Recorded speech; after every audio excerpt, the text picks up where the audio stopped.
Oke, selamat siang. Bertemu kembali dengan saya Eko Aris dari program studi Mekatronika Fakultas Vokasi Universitas Sanata Dharma Yogyakarta. Nah, hari ini saya berada di lab PLC dan elektronumetik.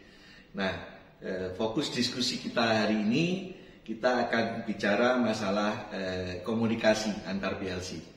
Ya, jadi saat kita bicara tentang sistem mekatronika yang ada di industri, tentunya sistem mekatronika itu untuk mengerjakan satu tugas, gitu ya, dalam perakitan, dalam pembuatan satu barang, gitu ya, pasti dia akan membagi menjadi beberapa mesin. Ya, nah masing-masing mesin itu dikendalikan oleh PLC. Nah, mesin tadi itu harus bisa bekerja bersama-sama untuk mengerjakan tugas yang diberikan tadi. Jadi untuk mengerjakan tugas tidak akan mungkin hanya satu PLC terus kemudian semuanya dikontrol oleh satu PLC. Sistemnya akan menjadi terlalu kaku, rigid, ya. Maka di dalam industri biasanya akan dibuat modular. Misalnya ada sistem untuk handling 1, handling 2, handling 3, untuk filling dan sebagainya. Nah, itu masing-masing dikendalikan oleh PLC. Nah, karena masing-masing dikendalikan oleh PLC, maka antar PLC ini harus bisa saling berkomunikasi. Ya. Nah, komunikasi yang paling sederhana adalah kita dengan menggunakan input-output. Jadi dari output dari PLC 1 akan menjadi input ke PLC 2, demikian pula sebaliknya output dari PLC 2 akan menjadi input dari PLC 1. Nah, itu adalah yang paling sederhana. Tetapi untuk kasus komunikasi biasanya kita tidak hanya terkait dengan program sekuensial, kita juga terkait dengan pengiriman data. Maka kalau kita bicara tentang pengiriman data, akan sangat sulit sekali kita wujudkan. Kita tentunya akan membutuhkan input-output yang cukup banyak, hanya digunakan untuk pengiriman data. Nah, maka di dalam sistem komunikasi yang ada di PLC itu, selain dengan menggunakan input-output yang konvensional, biasanya di dalam PLC sudah disediakan RS232. Jadi komunikasi secara serial, ya, atau RS485 itu juga secara serial. Nah, hari ini kita akan diskusi tentang komunikasi dengan menggunakan RS232. Jadi karena menggunakan RS232, maka kita hanya maksimal menggunakan 2 PLC, satu PLC sebagai master dan satu PLC sebagai slave. Nah, kalau kita ingin memiliki sistem yang lebih banyak, kita harus menggunakan RS485. Nah, RS485 akan kita bahas di video yang lain. Nah, saat ini kita akan membahas tentang bagaimana komunikasi antar PLC dengan menggunakan RS232. Oke. Nah, di belakang saya di sini sudah ada sistem yang saya buat. Ini ada 2 PLC. Ini adalah PLC 1 yang kita fungsikan sebagai master. Ini adalah PLC 2 yang kita fungsikan sebagai slave, ya. Nah, tentunya PLC di sini kita harus setting, ya. Harus setting dan PLC ini difungsikan sebagai master. Jadi nanti dengan menggunakan software CX Programmer yang digunakan untuk memprogram PLC Omron kita menggunakan PLC Omron CP1E, ya, dua-duanya menggunakan Omron CP1E. Nah, di Omron CP1E ini di sini sudah ada serial port, ya. Di sini ada serial port, di sini ada serial port yang RS232. PLC ini juga punya RS485 dan RS485. Nanti kita akan bahas lebih lanjut. Nah, karena di sini RS232 ini bisa kita gunakan untuk komunikasi, tetapi hanya 2 PLC, ya, satu sebagai master, satu sebagai slave. Oke, dari CX Programmer kita nanti maka kita harus men-setting PLC 1, kita setting sebagai master. Terus kemudian kita juga setting PLC 2, kita setting sebagai slave. Nah, di sini kita juga menggunakan HMI untuk mensimulasikan, meskipun secara hardware juga sudah kita koneksikan. Jadi di PLC yang master di sini punya satu input tombol dan satu output lampu. Terus di slave ini juga punya satu input tombol dan satu output lampu. Nah, ini juga kita gambarkan di HMI kita menggunakan HMI WinTech. Ini ada tombol yang posisinya di PLC master dan lampu yang posisinya di PLC master. Ini tombol yang ini di posisi di slave, yang lampu posisi di slave. Ya, ini salah, ini harusnya ditulis slave. Nah, nanti kita akan membuat tugas sederhana. Ya, kita belum ada data yang kita kirim, kita hanya memberikan satu bit saja untuk output komunikasinya. Jadi nanti kalau tombol yang ada di master kita tekan, lampu yang ada di slave menyala. Demikian pula sebaliknya, tombol yang ada di slave kita tekan, lampu yang ada di master menyala.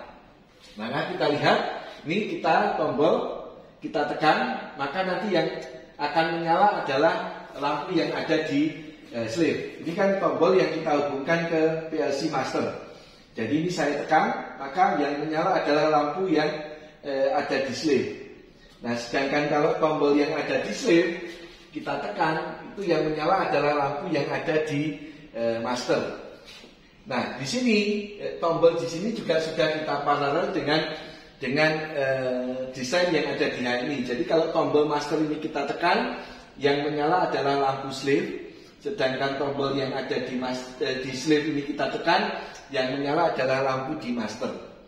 Maka kita tekan, Anda lihat di sini menyala, ya. Terus kemudian kalau tekan ini, yang menyala adalah yang di masternya. Anda lihat di sini, saya menekan tombol di slave, lampu di masternya menyala. Saya tekan tombol di master, lampu di slave-nya menyala, ya. Saya tekan tombol di slave, lampu masternya menyala. Di sini juga indikatornya menunjukkan bahwa lampu masternya menyala. Kemudian kalau saya tekan tombol di master, ya, maka lampu yang ada di slave menyala. Nah, bagaimana caranya kita melakukan proses setting? Terus di situ alamat mana yang akan digunakan untuk komunikasi serial, ya? Itu nanti kita akan diskusikan di sini. Jadi nanti kita sampai pada akhirnya bisa membuat sistem yang tadi tombol di master kita tekan, lampu di slave menyala, demikian pula sebaliknya. Oke, mari kita lihat bagaimana caranya. Oke, mari kita bahas bagaimana caranya. Jadi kita akan membahas tentang komunikasi input-output dan serial PLC untuk pengendalian motor listrik atau pengendalian sistem-sistem yang lain. Nah, dalam hal ini gambar kita menggunakan pengendalian motor listrik. Jadi di sini ada tombol, ada PLC 1 yang berfungsi sebagai master. Di sini ada motor stepper 1, motor stepper 2. Ini ada tombol, ada ada PLC sebagai slave, ada motor stepper 2 dan motor AC 3 pas dengan menggunakan inverter yang kedua. Nah, ini adalah sistem 1, ini adalah sistem 2. Ya, nanti kita akan hanya tombol dan lampu untuk percobaan kita. Oke. Mari kita lihat materinya nanti akan kita bahas di sini, input output memori, komunikasi konvensional antar PLC dan menggunakan input output. Kemudian komunikasi serial antar PLC menggunakan RS-232. Nah, ini kalau kita bicara tentang I/O memori yang ada di PLC. Jadi PLC ada beberapa area memori. Yang pertama adalah core input output, ya, CIO. Di sini ada input bit yang biasanya di CIO 0 sampai CIO 99. Ya, ini untuk PLC Omron CP1E kita. Output bit ini di CIO 100 dan CIO 199.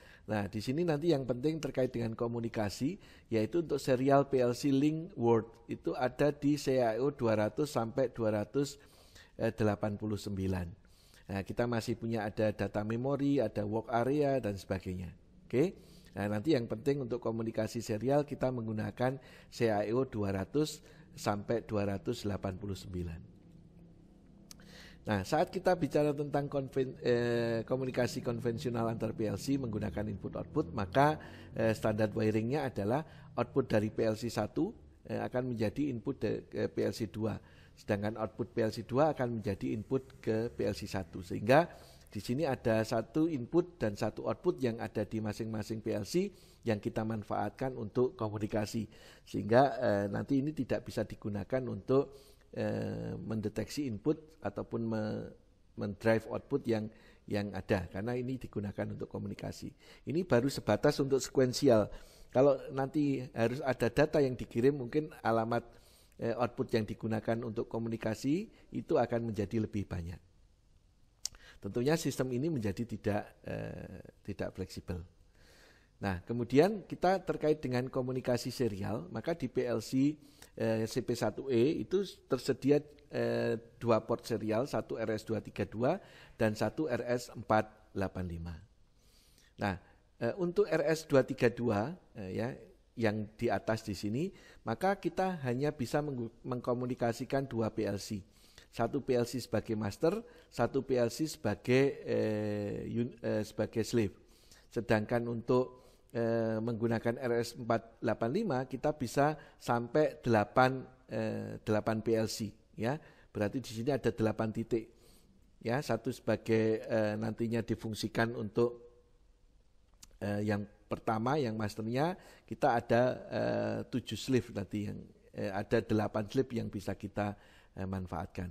Nah, nanti kita akan bahas lebih lanjut bagaimana komunikasi RS485. Saat ini kita fokus ke RS232. Nah, saat kita wiring untuk komunikasi antar PLC, ya PLC 1 sebagai master, PLC 2 sebagai slave, maka ini adalah standar wiring yang kita gunakan. Kita sudah membuat wiringnya. Di sini 2 dan 3 ini kita cross, ya, komunikasi antar PLC. Hanya bisa satu-satu karena menggunakan RS232. Nah, kemudian tadi setup PLC, jangan lupa bahwa di PLC kita di PLC kita sebagai master, di built-in RS232 portnya harus kita set sebagai master. Ya, jadi PLC link master, kalau yang di slave PLC link slave. Nah, ini harus kita download. Nah, nanti setelah kita download settingnya yang ada di sini, maka kita harus mematikan dulu PLC-nya, baru kita hidupkan lagi. Nah, selanjutnya kalau kita akan download program, ingat bahwa di bagian setting harus kita uncheck supaya settingnya tidak ke-download lagi. Gitu ya. Jadi kita nanti hanya download program dan yang lain selain setting. Nah, ini untuk yang kalau kita terkait dengan komunikasi serial, di sini ada pulling unit, ada pull unit ya. Jadi di sini kalau kita nanti hanya 2 PLC, maka kita hanya ada pulling unit sama pull unit nomor 0 gitu ya. Di sini master, di sini local area, di sini pulling unit. Kalau local area yang ada di slave, di sini ada pull unit nomor 0. Kita lihat lebih detail yang ada di sini. Nah, maka saat kita menggunakan RS232 sebagai komunikasi, kita hanya memperhatikan 2 PLC yang ada di sini. Tadi kita tahu bahwa untuk memori area yang kita gunakan adalah CAO 200. Jadi nanti untuk master CAO 200 sampai 209 ini dia akan sebagai pulling unit, dan pull unitnya ada di slave di CAO 200 sampai 209. Sedangkan untuk PLC untuk komunikasi berkebalikan, kita menggunakan yang CAO 210 karena di sini sebagai base-nya nanti sampai 219, terus kemudian akan diterima di 210 sampai 209 sebagai master. Begitu ya. Nah, ini nanti yang akan kita gunakan untuk komunikasi kita.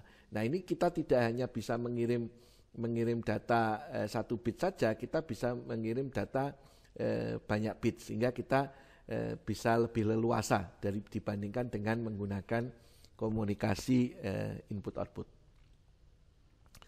Nah, studi kasus kita berikan tadi sesuai dengan apa yang tadi saya sampaikan, bahwa ini ada satu PLC sebagai master, ini ada tombol input, tombol start, ada lampu 1, PLC 2 sebagai slave, ada input tombol start, ya TB2 setelah lampu 2. Nah, sistemnya nanti seperti ini, jika tombol 1 ditekan, justru lampu 2 yang menyala. Tombol 2 ditekan, lampu 1 yang menyala. Ya. Maka bagaimana solusinya? Maka kita tentunya harus membuat sistem, nanti di sini ada tombol, di sini ada lampu gitu ya. Kalau di sini adalah gambar untuk motor, di sini gambar untuk 2 tombol. Nah, kira-kira wiringnya seperti ini, ya, wiringnya seperti ini. Nah, ini untuk input output. Nah, kita akan menggunakan serial, ya.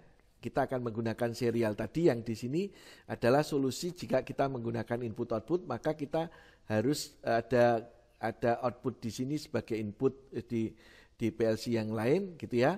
Terus kemudian output PLC yang di sebelah kiri menjadi input PLC yang kanan, sehingga input output kita ada yang kita manfaatkan untuk komunikasi, ya. Wiringnya jadi lebih banyak nantinya. Nah, terus kemudian programnya ini tentunya kita bisa membuat program sesuai dengan tadi, ini di PLC 1, ini di PLC yang kedua, gitu ya. Nah, kita akan bahas detail yang ada di RS232. Jadi kalau terkait dengan RS232, komunikasinya ini menggunakan port RS232 kita, ya. Tadi kita cross 23-nya, gitu ya. Nah, di sini kita tinggal wiring aja tombol, ya, tombol 1 di PLC 1, terus kemudian lampu 1 di PLC 1, dan ini tombol 2 di PLC 2, lampu 2 di PLC 2, ya. Ini alamatnya 00 dan 100. Terus kemudian jangan lupa kita setting untuk masternya, ya, di serialnya. Nanti ini untuk yang CPM 1A. Nah, kita menggunakan yang CP1E, ya, CP1E saja kita gunakan di sini. Jadi kalau ini CPM1A sudah sudah digantikan dengan CP1E, jadi wiringnya sama. Terus kemudian settingnya yang nantinya harus Anda set sebagai PLC link master, dan sini PLC link untuk slave. Terus kemudian programnya Anda lihat di sini, tombol 0, ini PLC 1 sebagai masternya, itu menyalakan 200. Nah, kenapa 200? Tadi karena di sini, ya, 200 yang ada di PLC master di sini nanti akan dibaca di PLC yang slave. Nah, sedangkan nanti di 210 yang di PLC slave akan dibaca di master di 210 yang ada di PLC master, ya. Sehingga tadi yang program kita, maka tombolnya ini ada di PLC 1 kita, terus kemudian ini menghidupkan 200. Nah, maka 200 inilah yang nantinya digunakan untuk menghidupkan lampu yang ada di PLC slave. Maka di sini 200 di sini ini menghidupkan 100. Jadi 100 ini yang ada di PLC slave. Sedangkan program yang ada di master, ini I00 yang ada di, ini program yang ada di slave, I00 yang ada di slave menghidupkan 210 yang ada di slave. Nah, ini dibaca di master 210 menghidupkan 100 yang ada di master. Sehingga sistemnya akan bekerja, tombol di master ditekan, lampu di slave menyala, tombol di slave ditekan, lampu yang ada di master menyala. Oke, itu untuk programnya. Untuk desain HMI-nya kita buat seperti ini. Nanti ada tombol yang ada di master menyalakan lampu yang ada di slave, tombol yang ada di slave menyalakan lampu yang ada di master. Nah, kemudian program sama desain HMI-nya kita download. Terus kemudian jangan lupa juga untuk kabel serialnya kita sambung antara PLC 1 dengan PLC 2, ya, di RS232. Terus kemudian komunikasi antara HMI dengan PLC. Dalam hal ini HMI kita letakkan di PLC master. Oke, mari kita coba hasilnya. Jadi kalau tombol yang ada di master kita tekan, lampu yang ada di slave menyala. Anda lihat di sini lampu yang ada di slave dia ini di sini menyala. Sedangkan jika tombol yang ada di slave kita tekan, lampu yang ada di master menyala, lampu yang ada di master menyala. Oke, kita juga dapat menyalakan dari sini. Tombol di sini ditekan, lampu yang ada di slave menyala. Kalau tombol di slave kita tekan, lampu yang ada di master menyala. Oke, demikian bagaimana kita membuat program sederhana komunikasi RS232 antara PLC dengan PLC yang kita gunakan adalah PLC CP1E. Semoga bermanfaat.